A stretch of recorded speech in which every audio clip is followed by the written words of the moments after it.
Now, it's not just employees who are leaving Twitter. Millions of users are also taking flight, and they seem to be landing on Mastodon. In just a few weeks, it's gone from having 300,000 users to millions. So joining us to chat about what it is and where this is all going is futurist and chief executive at Gorilla Technology, Paul Spain.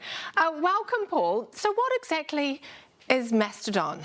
Well, Mastodon has a lot of similarities to Twitter, so it is a social network, and when you utilise it, it looks fairly similar to Twitter. In fact, the blue tick that you're used to seeing on Twitter, they have virtually the same on Mastodon, although you don't have to pay to get it, and it's a reasonably easy process to get through and to get that.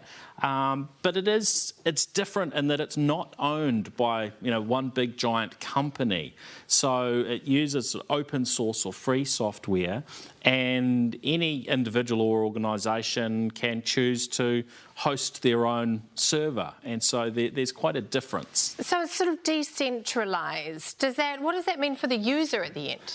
Well, it means that you choose a server to be on, and so here in New Zealand, probably most people that have joined recently at least are on a server called Mastodon.nz, and so that's a local one.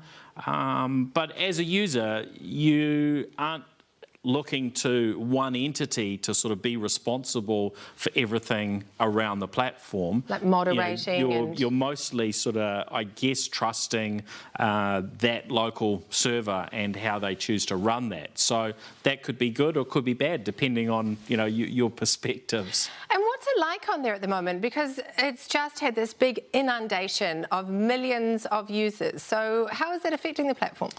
Look, I think it's making it quite an exciting place to be because there are new people coming on board.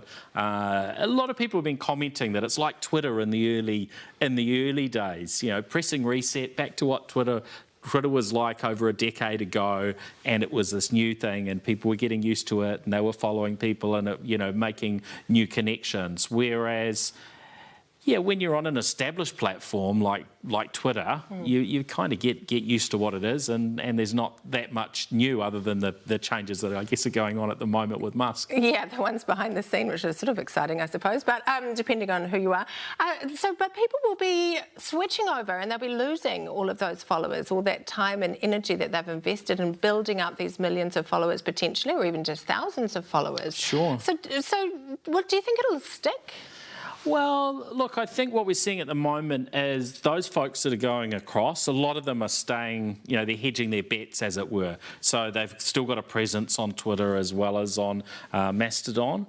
And so I think we will see a bit of that as people sort of figure out what they want to do. And some people will just run multiple applications in the same way we might use Facebook and Instagram, TikTok, and so on as well. So, it might splinter things a bit. But if someone has really built up a following over a long period of time, then when you start somewhere else, you really are starting from scratch. So that's something that I think that Musk is probably relying on in terms of keeping Twitter relevant and moving along with they say a increase in users. So yeah, that's all part of it. If you were to just let those go to flush your Twitter following and start again on another platform, that's probably going to disappoint some people. Yeah, and some of those people have big followings in those companies too, I suppose. Paul Spain, thank you so much for coming in and shedding a little light for us on Mastodon. My pleasure.